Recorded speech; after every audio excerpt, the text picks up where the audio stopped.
trying to do this for a while, and another day in pandemic paradise, but we finally got the Goodman tribe to Boulder County, and I got my mind blown today with what you guys have done with the pandemic. I mean, we got Jen who wrote her book on pediatrics. You have a book coming out, and then the Foundation Training app is off the shizzle. I mean, the community that you guys built through this pandemic, the timing on that couldn't have been better. We called the kids on the screen zombies, and and people working from home. I've never seen more biomechanical posture issues. For those of you who don't know Dr. Eric Goodman, you must be living under a rock, but he's the founder of Foundation Training, creator of the Foundation Training model. Tell us about Foundation Training and tell us about your part of getting people out of this pandemic back to functional biomechanics.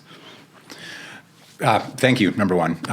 We have been trying to do this for a long time, and we've had a really interesting relationship over the years of helping one another. So it's really nice to be able to sit down, for Jen to be able to have her time to talk about her project, for you to meet Sunny, who you had such a big role in getting our health to a powerful place so that we could have a kid, and who's now turning 4. So before anything, just, we love you and we thank you, and it's really wonderful to be here and doing this. You guys. Yeah. And then from Foundation Training, man, it's just an easy thing to do for yourself. Now, for some people, it's going to take a while for it to feel easy. They're going to have to undo some biomechanical incongruencies and compression points in their spine and their hips and their knees and their ankles, maybe their shoulders, wherever it might be. And they're going to learn to do it under their own strength with directives from me and my team, and they're going to learn how the hip joints work together with the rib cage as it expands. They're going to learn that the quadriceps are kind of secondary to the hamstrings and glutes, unless they're not functioning properly, and then they take over. They're going to learn that the abdomen needs to be very strong, but not dominantly strong in comparison to the rest of the body, in particular, the backside of the body, the posterior chain. And if you don't know Foundation Training, it is a resurrection protocol for the muscular frame of the body. Usually we have to start with the back of the body because of postural changes that people get sitting in chairs, looking at phones, watching TV, driving cars, whatever it is. The shoulders tend to round forward, the hips tend to round away from center into external rotation.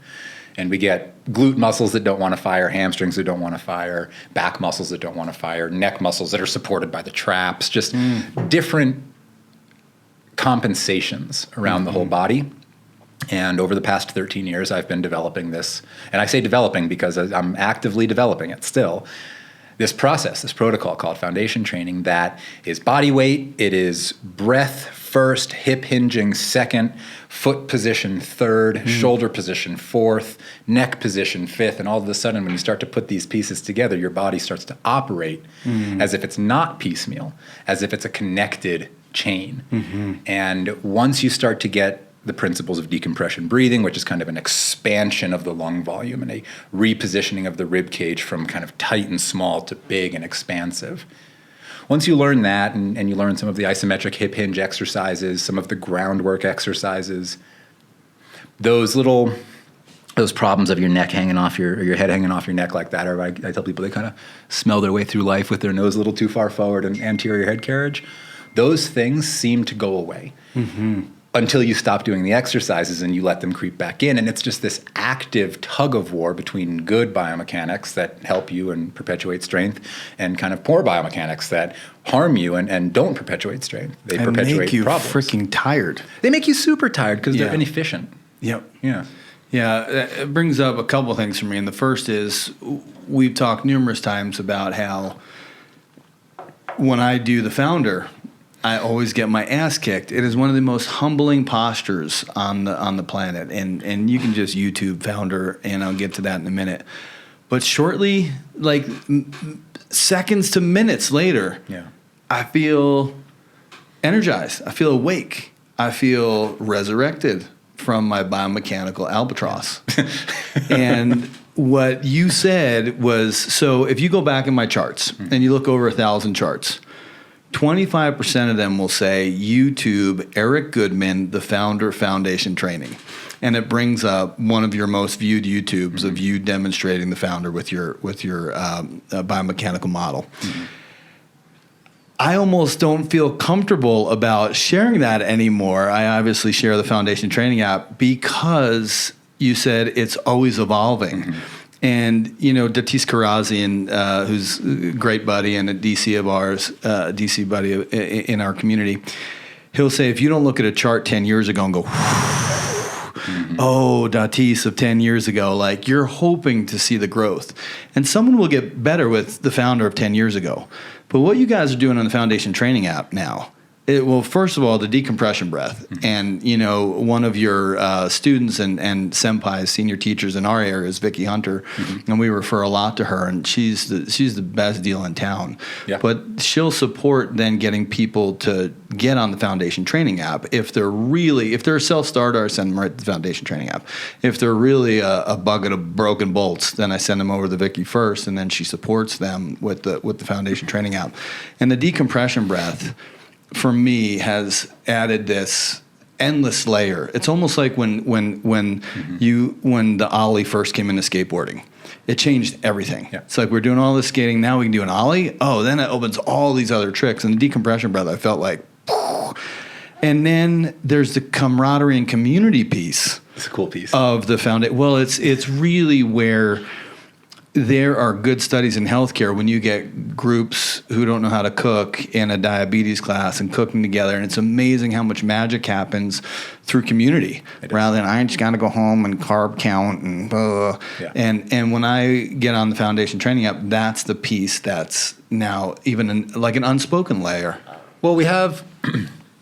So the app spans from the work that I put out in 2011 all the way through yesterday. Mm-hmm. We constantly update the app. Mm-hmm. There's thousands of workouts on, or not thousands, there's probably 600, 700 workouts on there. Crazy. And there's programs. There's the baseline program that will walk you through 112 days of foundation training every single day for 14 weeks.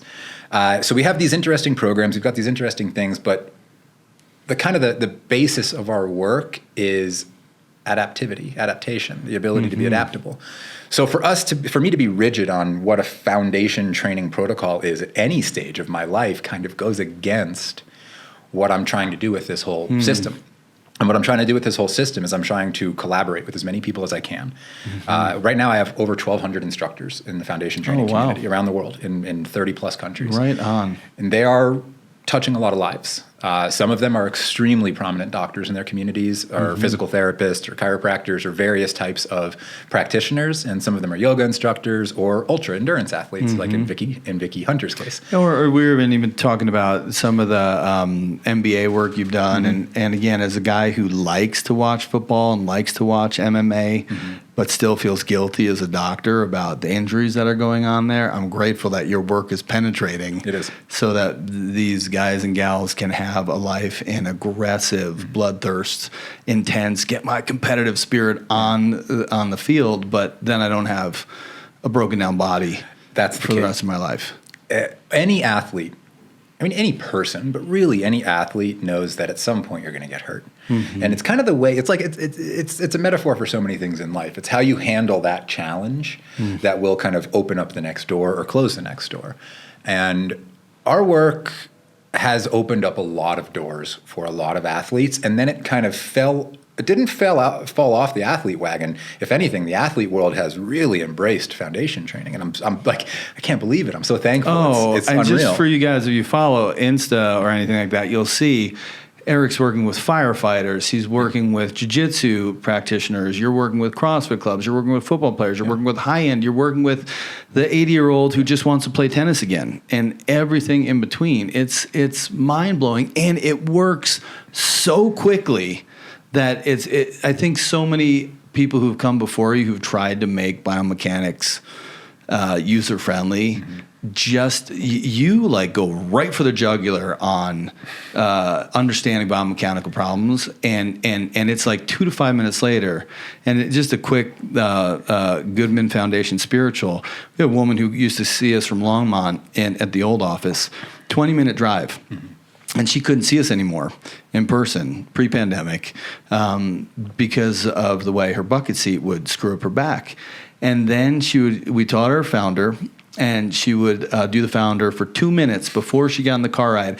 And then she would do the founder in the old Roots and Branches parking lot for 2 to 5 minutes and come in without a lick of back pain. Yeah. And now anytime she drives past 20 minutes, she sandwiches her ride. Because for her, she didn't have constant back pain. It was driving. Mm-hmm. So literally, her back pain was gonna put her in a place where she could no longer be independent. And just for people watching, the things that happen when you go sit in a car is very often your head leans forward. Mm-hmm. And that head leaning forward will create a reciprocal forward flexion of the low spine at about the same level. If you imagine the top of your head and the base of your spine are mirrors. Mm-hmm. Remember the old snakes, like the wooden snakes with all the joints, and you'd have to move the back in order to move the front? Same thing with the spine, just create vertical. As the head goes, the tail goes. Mm-hmm. With somebody like that is basically a flexion intolerant person, where you put your back into flexion with compression, the low back flexes under you, you sit directly on top of it, and it puts direct pressure through the wrong place of the spine. That pain is so easily remedied in most people. Not everybody, but most people. The issue is that pain taken to many practitioners of pain management around the world is going to be met with a chemical or a procedure. Mm-hmm. And I promise you, the vast majority of people in the world with chronic pain do not have a lack of painkiller in their system, and that's why they have pain. Mm-hmm. They're not lacking in Tylenol or OxyContin or whatever across the spectrum. Or even as an acupuncturist, to have an acupuncture deficiency. Yes. Right? And again, that can be a facilitating manner. But I did phys med as a big part of my practice my first 2 years. That was my bread and butter. And I loved sweating, over adjusting and needling and all that. But at the end of the day, I hated codependency. I hated it. I felt so icky as a doctor to have people not graduate. Yes. Then we bumped into your work. And I was like, oh, this is what I've been waiting for. I couldn't come up with it, but this resonates with the integrity part of me as a doctor, where I'm supposed to understand underlying causes, find solutions to address those underlying causes, and then graduate the patient to just need an occasional primary care, an occasional heart scan, an occasional 3D digital mammogram, et cetera. And when you just said, I rewatched your TEDx, I was telling you, and every time I hang around with you guys, it's just crazy. I'm like, feel my expansive rib cage, tuck in that chin, and I feel better, right? And it's just like you were saying earlier, where you just eventually are going to slump if you don't have some kind of quick reset to remind you, this is where we live. Well, and you just did it. You just made it perfect, where we live. Mm-hmm. There's these really wonderful, the laymen around the world via social media are starting to share what the nervous system looks like when all of the other barriers are taken away, and we look like aliens, we look like octopuses, we look like squids. It's hysterical to see a brain, a spinal column, and the peripheral nervous system and the enteric nervous system put together. We look like the weirdest organism. And we're then surrounded by this structural scaffolding, not muscles yet, a structural, non-flexible, rigid, protective scaffolding in bones, in vertebra, in even a little bit of fascia, but mostly in bones and vertebra, until the muscles get in there and start to really cinch that structure down. So the way that nervous system gets impacted is first at the muscle level, because structure is going to depend on muscles, not muscles depending on structure. Muscles are active pulleys that can pull our bones into place. Those bones are the house that we live in as a nervous system. Everything we feel, everything we experience, everything we say, everything we do, every exercise I've ever taught came through my nervous system to yours. Every mechanism you've used to help me improve my health came from your nervous system to mine. And that absorptive process, that's what we are. Our nervous system is our teacher and our performer and our learner. The structure around it can really hinder the capacity of the nervous system to perform what it's learned or to learn what it's meant to perform. We have to get our nervous system so good at controlling our muscles that we can literally pull ourselves out of our own way, that we can create an active scaffolding that is being pulled accurately by the muscles that surround it, which are our primary stability features. If those muscles ain't working, we go and we rely on secondary rigid stability, which is joints, connective tissue, ligaments. And that is kind of like the big discerning difference between kind of a compartmentalized, reactive medical idea of how the body can impact the way we feel, the way our energy is, the way everything, the way we communicate, to kind of a much more holistic side of it, which is everything affects everything. If the house that your nervous system lives in isn't accurately functioning, it's going to be very hard to feel well, plain and simple. So, man, that is poetry in motion. And as you're talking, I'm flashbacking to all of these things that have happened to my musculoskeletal body, right? From pool hopping at Orange Avenue in Cranford, New Jersey, where we were getting chased by the cops, and I was barefoot, and I jumped over this fence, and my toe ripped open on this like rocky yard feature, and I flipped over a fence, to jumping off this cliff at Vail, to, I'm a jiu-jitsu player, and this kid cranked on his neck, and then usually I tap. One time I let my ego get in the way, and I ripped this open. And it's making me wonder, and I know the power of your work, but is it ever too late? Is it ever too late to start foundation training? I mean, not to start, but to get the legitimate benefit of it. I say yes and no, because the reality is it's personality dependent. I'll tell you about Alan Beal, who is one of my favorite patients I've ever worked with, and he's 89 years old. I met him a year ago, post 4 or 5 level laminectomy of his low spine. A laminectomy is where they remove the back half of the vertebra to create a non-pressurized space to heal something called spinal stenosis, which is major. Stenosis is centralized encroachment on the spinal cord because, for whatever reason, the body's absorbing force internally at the spinal column, and it's adding layers of calcium centrally instead of peripherally. Your spine is getting... Your spinal cord is getting choked by the spine. It's getting choked, exactly. Yeah. So they do this pressure relief. It is one of the most barbaric and effective surgeries in the world. And what's crazy is they don't put anything back on. They put like a mesh over it, and it's like this. Just your body just heals. Little Gore-Tex. Yeah, they put something. It's easily negative 20 degrees. You're fine. My little back is warm, but my toes are freezing. So there's like this. I was admittedly. He probably didn't know this, but I was nervous to work with him. I'm like, crap. That tells me you're an honest practitioner. All this stuff, nothing ever goes wrong. And I'm like, you're not practicing. What am I going to do with you? It's crazy because he came up to me. I was teaching classes. For the past year, I taught 50 classes on Kauai every Saturday for 50 Saturdays in a row. And it was a free class for the community, and it was really wonderful who came. I met a lot of people, and Alan was a very, very regular at those classes. I actually stopped the classes to come back out here to be on the mainland for a couple months. Alan would kind of come talk to me after the class, and I would watch him, and he's not getting that strong, but he's doing it. He's going through it. And then we started doing some privates, and he started coming over, and we just ramped it up. And then I started training with him every single, 3 days a week at 7 in.the morning. We would meet at the beach. So this is an 89-year-old guy who's ready to do this. So I'm like, well, I'm not going to be the guy who says no. That's epic. Of course I'll do this, Alan. I'd love to do this with you. And not only is this feeding me and my soul, but I'm watching this dude get better. Now, some things happened where he actually started to get some congestive heart failure symptoms from a couple of he has a pacemaker, he's 89, he's got a couple things, and he got off of gabapentin. He had major neuropathy, and that was the biggest thing I was treating him for. And we made some pretty impressive symptom changes and strength changes, and so much so that he actually completely got off of gabapentin. Wow. But while that helped his neuropathy, it did not help other parts of nerve communication, including in the heart. It didn't kill him or anything like that, but it gave us a new set of things. I'm like, well, number one, this is not my specialty. You need to be with your cardiologist. Sure. Well, that's interesting to think gabapentin would have some cardiac effect. And then, you don't think, it's not something we would think. It's just, especially not in my wheelhouse. Well, for sure. With a chiro background, you're thinking they're doing this for neuropathy. Exactly. Yeah. So he's still off the gabapentin, and he was diagnosed with another, or not really diagnosed, but kind of said, hey, your congestive heart failure is acting up.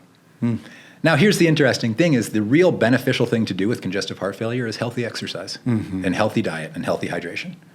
So that's it. That's what he's doing. He's doing healthy diet, healthy hydration. He's doing foundation training, and we're trying to keep him going for as long as possible. But I bring that up for two reasons. Is it too late?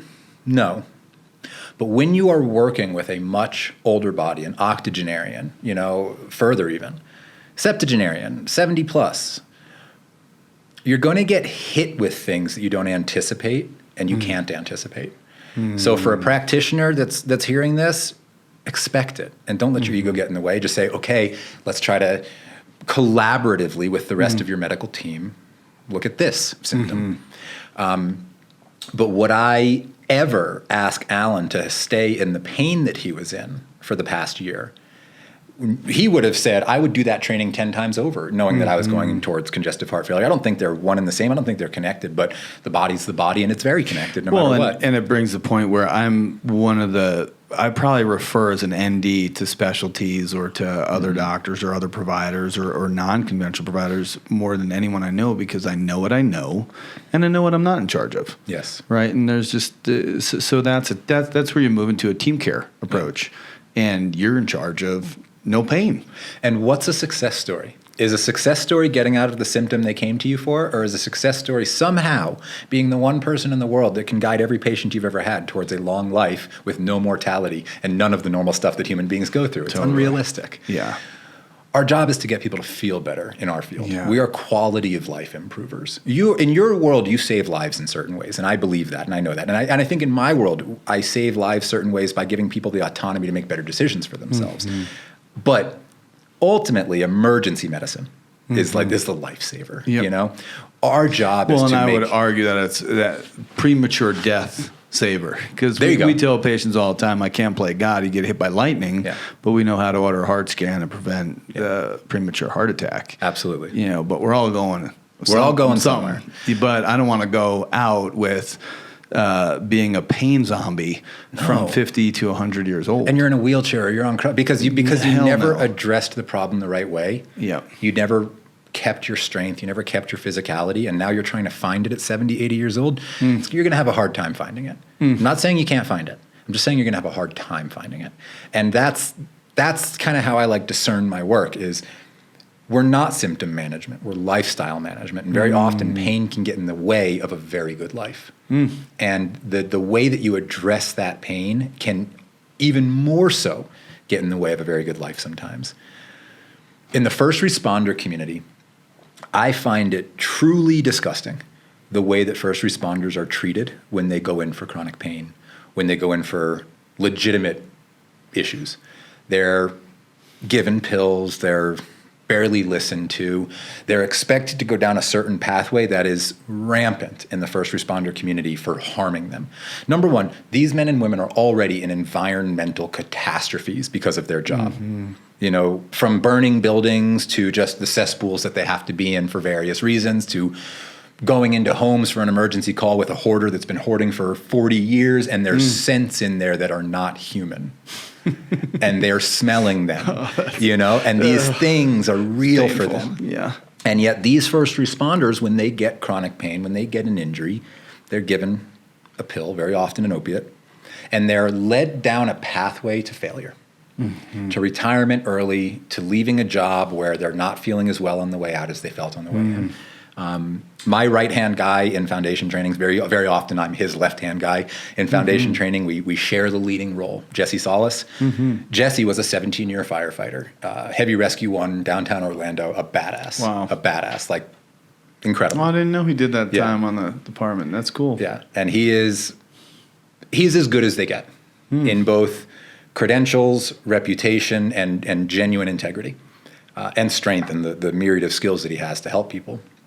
And Evan Halquist is another, he's a captain at Los Angeles County Firefighter who's also on my education team, and he's trained every Los Angeles County firefighter for the past 6 years, every recruit in foundation training, 10 minutes a day for numerous days and weeks on end for their training, and for the whole cadetship. And when they go through, we were able to show not only physical injuries, that was a kind of a no-brainer. We reduced physical injuries. Not only pain management, that was a no-brainer. We knew we were going to get pain management. Lung volume, grip strength are two of the biggest markers of early mortality in the world. Lung volume and grip strength. And those were the two that we had the biggest changes on. when we started testing. Wow. And that data is available. I'll send you. We have the lung volume doesn't blow my mind because I've not. done decompression breath from your work, and it's like, again, it's humbling. Yeah. It's like, okay, I thought I was mildly in shape. I don't claim to be some elite boulder athlete, but it's humbling. Yeah. The grip strength is a trip. Well, grip strength is a trip until you think about where grip strength comes from. Most people, when they think of grip strength, they're like, I got to have a strong hand. You're like, well, not really. You need to have strong lats, a strong transversus abdominis, and a strong diaphragm. If those three muscles are working well, that means that your pelvis is working well and your shoulder girdle is working well. And grip strength is a combination from the feet to the pelvis through the lats. And it's like, as you're shaking a hand, as you're practicing grip strength, at the same time, you're trying to pinch down at the armpits, and at the same time, expand at the rib cage, and at the same time, push down at the legs. And you become remarkably powerful. And that's something. And then you squeeze grip strength with your forearm, and you're like, well, that's not going to do a damn thing. The reason that it's a predictor of mortality is it shows efficiency. It shows connectivity of the body. That's why we use it for that. I don't use it for that, but that's why it's been used for that. Well, and I all roads lead to inflammation. And I love when we have Blanchette on and he's talking about the EBCT heart scan, and he says the heart scan, calcified plaque, is the end sum game of all inflammation in your body. Right, so I'm thinking, which is why you don't want to see any or very minimal. Yeah, and which is where I think, how much inflammation are you driving if you're pinching a nerve? How much inflammation are you driving? And the other thing I think about the grip strength, I'm tripping on that a little bit, is just that brachial plexus that comes through the thoracic outlet, and how whenever I do founder, it opens up that thoracic outlet. I almost feel like I unclamped my pec minor. Absolutely. when I do founder. Well, it's not just that. Your pec minor if you think of what the pec minor does, you have to imagine your shoulder blade being pulled up over your shoulder by the pec minor. The pec minor has this little insertion at the very tip top of the shoulder joint and shoulder blade that literally, when it tightens, it pulls the shoulder blade up and over like this. Yeah. So when a pec minor is tight, you think of it, you kind of look like a gorilla, but the wrong kind of gorilla. You look like a person trying to look like a gorilla, which looks nothing like a gorilla. Working for Google. Yeah. Gorillas, by the way, don't look like this. They look like this. Yeah. They're very broad and very lat-driven, very long shoulders. If you want to see what a half man, half gorilla looks like, watch some of Dr. Goodman's videos. He's a manimal.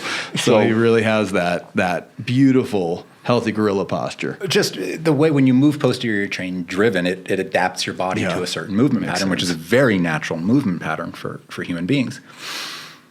But so where was I with this? With the grip strength. So we look at this overall ability of the human animal with grip strength as the connection of the brachial plexus, the connection of the thoracolumbar plexus, the connection of the sacral and lumbar plexus. Even the cranial plexus has a lot to do with it. Every element of grip strength is a neural connection. And if the neural connections aren't working very well, your grip strength doesn't work very well. So by improving overall connectivity in the body at the spinal cord, it just makes everything flow a little bit better. So we were talking about well, first of all, I want to say I'm so stoked that you have 1,200 trained teachers. That's amazing. I don't know how you did that, but I remind our listeners, still to this day, the number one chief complaint in primary care offices is fatigue and back pain. So I know when I get to hang out with you, I get so biomechanically enlightened and pumped up, and then I'm like, and there's literally 1-2 billion people with back pain. There's so many people. Right? Back pain, not even knee, not even ankle, before we get into grip strength and just classic back pain, that founder whoop. Well, I think that was one of the biggest lessons that I've learned over the years is that I used to be an expert in back pain.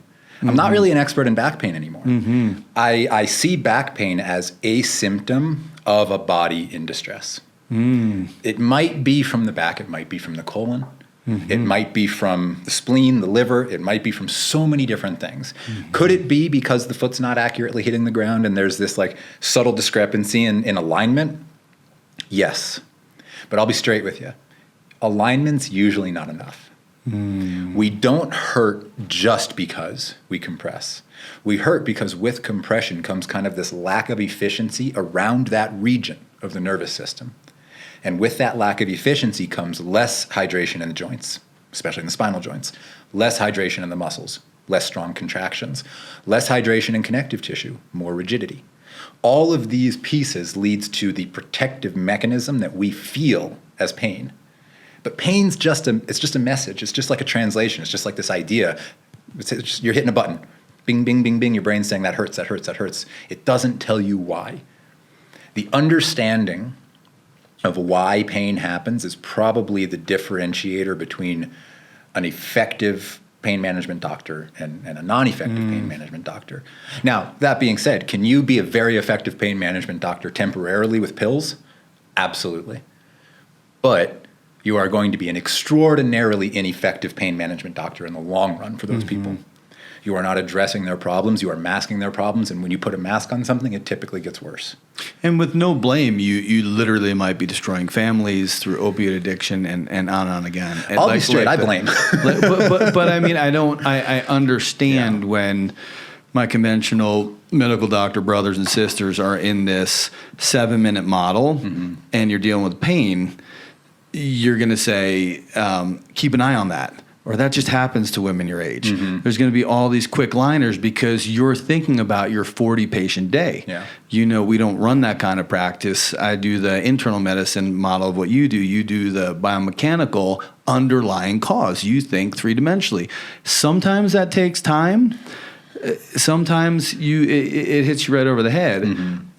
Do you think you could train primary care or nurse or medical assistants in a primary care setting with foundation training? And that's the tree I'm sniffing up.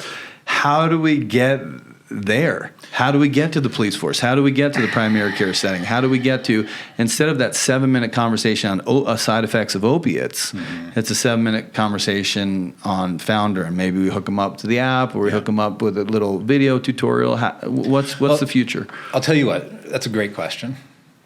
The first thing that I think we got to stop doing is telling people how bad opiates are instead of telling them there are many alternatives that can help them.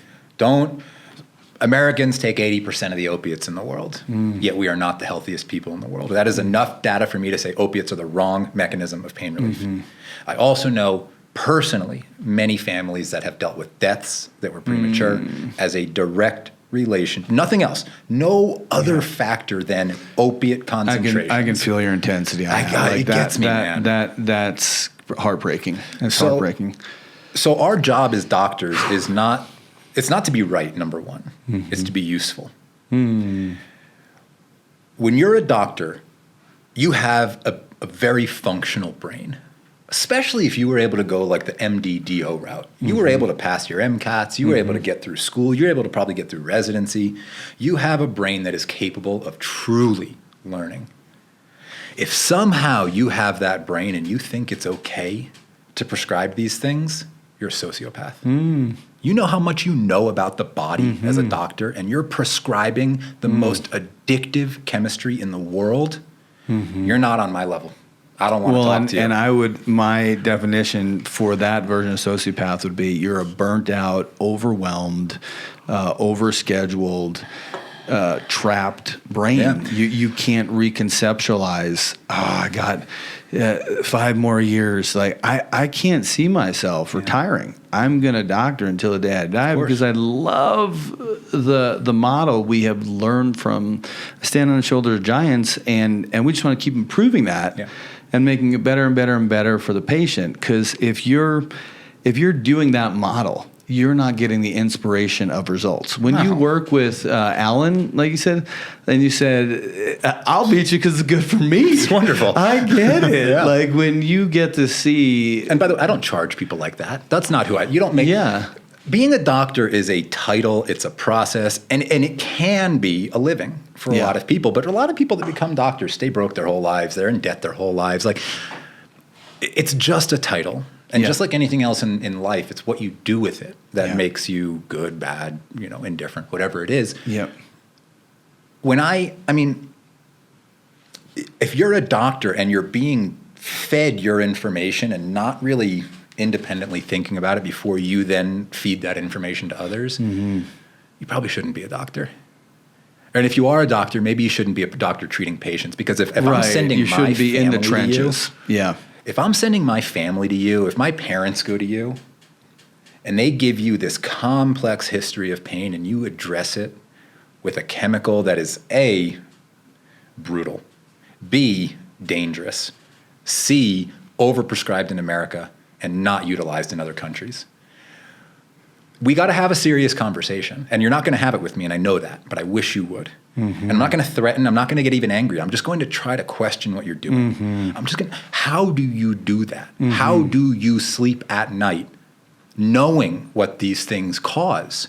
Knowing that. Well, and that's where I think like compassion and forgiveness is, I need you to roll up on those doctors and say, hey, there's a better way. Yeah.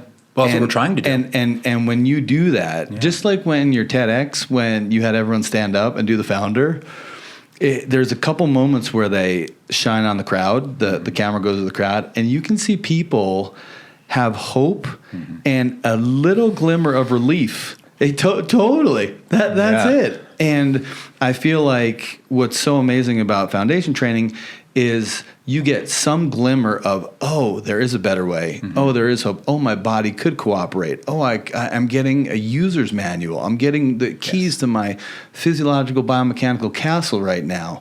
And I feel like there's so many layers to the healthcare problem that we need to plug foundation training into. But in Boulder, Bill Blanchette, my senior sensei on things like preventing heart attack or stroke, he's one of the last privately owned private practices. Wow. He's one of the last autonomous medical doctors in the city of Boulder. The hospital is buying up everyone's practice, and everyone is moving to a paycheck instead of an ownership where they have flexibility, where they could be nimble, where they could go to a weekend with you and go, okay, we are totally reinventing the model for musculoskeletal pain and pain management. And that's what the old country doc used to do. They used to say, okay, there's a better way, and I'm going to introduce it to my clinic on Monday. The buck stops here. I don't worry about ever becoming an opiate addict because I'm just scared of the constipation. Like when people come in on opiates, it's pure dissociation. I'll be like, "Wait, you pooped last Wednesday?" and the toxemia that creates from a liver gallbladder not firing an intestine and triggering that poop. But how? What's the future? How are you gonna disrupt conventional pain management? Because I see you're literally like, you help hundreds of thousands of people. How do we turn it into millions and billions? We just keep going. Yeah. And I am one of many in a field of pain management that is trying to do alternatives. Now, I do not think that somebody should have a voice in this unless they have a legitimate alternative. If I was, God, I love chiropractic. It's my education. I love it. It's my home. It's where I rooted my knowledge of how the body works, and then it's where I grew from to understand how I could work in that world and help people. But if my ability to help people existed only in the passive treatment of chiropractic, I would never say a damn thing about opiates, because I wouldn't have a strong enough, oh yeah, try this. This is how you do it. This is how you build a person up when they're getting better instead of breaking them down when they're getting better.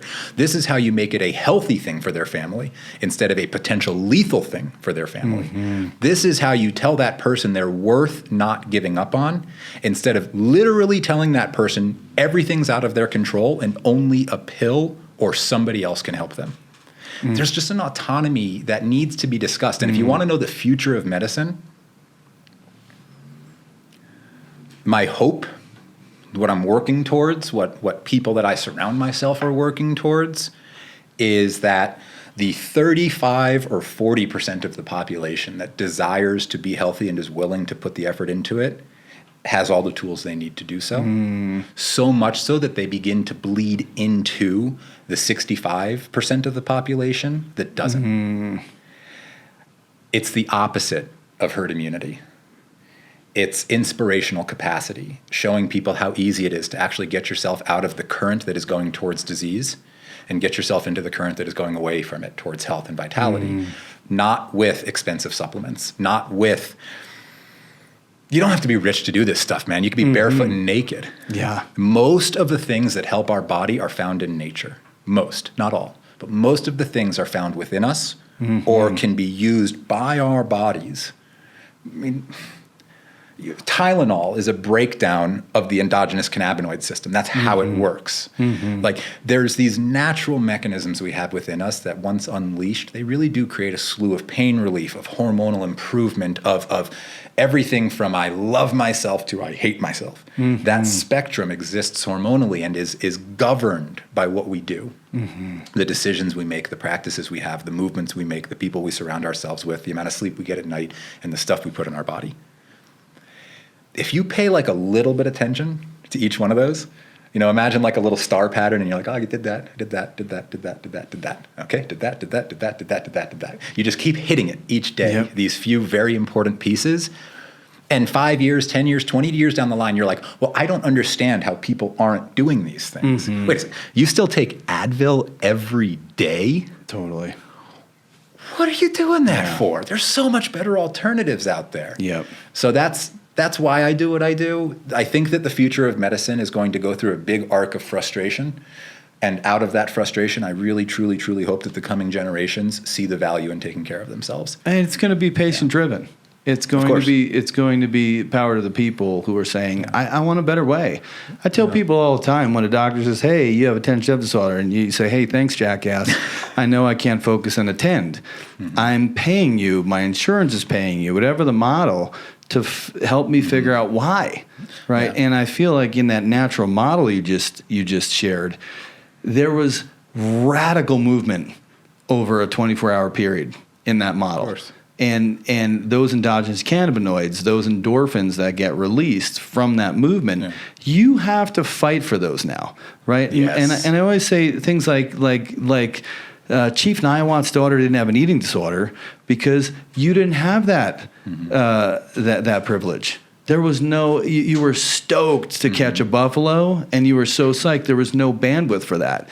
You didn't have a chance to get chin forward, shoulders rolled, all things, because you were out putting up fence posts and building shelter and pulling back a bow, and you got to fight for your endogenous cannabinoid through movement.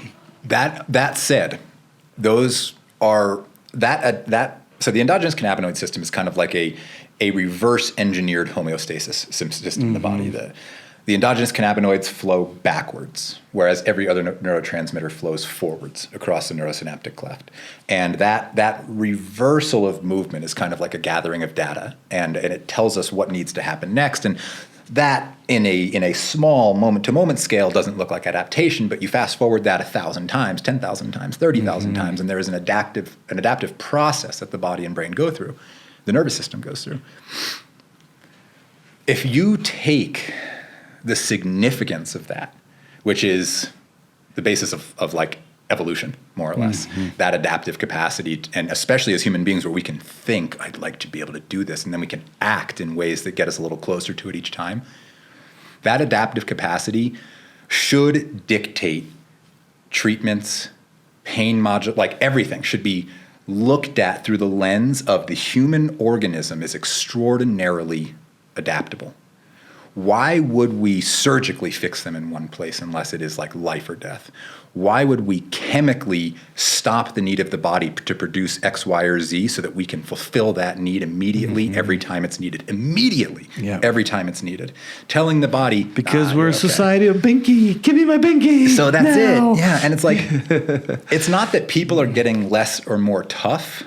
It's that life is getting substantially easier for the basics to be met. The basic needs can be met with very little effort to no effort on our behalf. And as the body gets used to less and less effort, it adapts to less and less effort. And from the stimuli, it sucks from the cellular standpoint, from the muscular standpoint, from the neuro. That sucks. That adaptation is miserable, uncomfortable, depressing, and sad.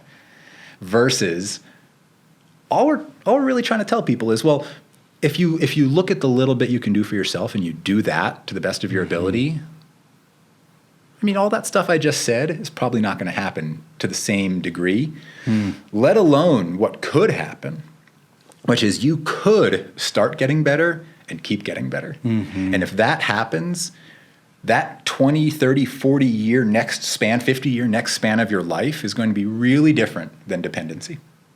We call it physiological fitness. So many people are waking up and doing a good job with their financial planner, getting financially fit. Mm-hmm. You got to put some time, money, and energy into physiological fitness. Mm-hmm. And to sum up today, I really want to tell people the Foundation Training app is extraordinary. Like, I know the work you put into it. Thank you. And to go back and watch The Founder on YouTube, which is a classic. It's like, putting on Zeppelin 1 or something, right? And then to see what's on the Foundation Training app, which includes everything that you ever did on YouTube, but then all those workouts. Well, the YouTube is 0.01% of what's on there. It's unreal. Yeah. And the three things I love about the app is I tell people, do your foundation training before you work out, right? Get your biomechanics proper before you go to CrossFit, before you go to jiu-jitsu. And then, you're watching a little TV show, you're decompressing, finish up with your founder. Yes. Number two is the community on there. During the pandemic has been a lifesaver. There's so many good people on there. And with the decompression breath and the founder and the community. But then the third thing is I actually get inspired off a lot of the stuff you guys do. Good. You guys drop into fire departments. You get our EMS services fired up. We were talking earlier about a story with special needs people. There's this Allen story. And again, everyone needs to make money, need to make a living. But this is a good, solid community trying to change the world of sick care medicine to a place of healthcare. To a place of autonomy. To a place of power to the people. Yeah, that's it. Power to the people. And I love it with this time of socioeconomic issues with Latinos and African Americans, Caucasians, and poor white people too. Who can't learn the founder? Yeah, and by the way, my teaching team is I'm a giant Jewish guy. My brother-in-law / main teacher, Jesse, is a Mexican guy. We've got across the board every year. We've got Asian women and black men and white women. Just across the board, we've got, because health doesn't know race, or it doesn't know the amount of melanin in your system. It doesn't know the gender that you have. It doesn't know anything other than if you're in the way of it, it's angry, and your body will express either pain or dysfunction or lack of energy or frustration, whatever it might be. And what you can do, you mentioned our community on there. So we have Evan Halquist, we have Dr. Matt Weiss, we have Dr. Lorena Lee, we have Jesse Solis, we have Dr. Pat Helma, we have Sean Yeager-Diamond, we have Ali Cost, who is a remarkable pediatric occupational therapist. We go across the board in our teachers, and then I'm on there teaching a ton of stuff, and Jen is on there teaching some stuff. And we have a community that every one of us is a patient first. Every one of us started with pain, used this work, and then that led us out of our pain into this next current of health and vitality. Again, we have people like Evan Halquist, who is taking this to the entire LA County fire community. We have extraordinary research with LA County now. We have an entire first responder program on our app that was filmed with LA County at LA County headquarters. It's beautiful. And it's like 18 workouts or something like that. It's a ton of stuff. That's on the app too. So we have these, when I started this, I remember I used to say to people, I just want to collaborate. I want to be like the great collaborator in the healthcare system, because I feel like that's the opposite of what all these assholes are doing, man. Everybody wants to be the king. Everybody wants to be right. Well, I've never been that smart. I've never been that good at anything that I should be the only one. So I'm just going to work my butt off to teach people what they can do for themselves, literally based off what I do for myself. And I've been doing that for almost a decade and a half now. And we talk about what would it be like to work in that 5-minute, 7-minute, 10-minute a patient thing. And I get why those people do it, because you can affect more people in a day. But I've been doing this now since 2007, so 14 years. And in that 14 years, I have helped 20 lifetimes of patients. Oh, by the way, that 5 to 7 minute, that person comes back for 5 to 7 minutes with 8 different specialists 10 times a year in that revolving door model. So no one leaves. And sometimes they get better, sometimes not. Yeah, most people don't get out alive. And they sure as hell don't get out empowered.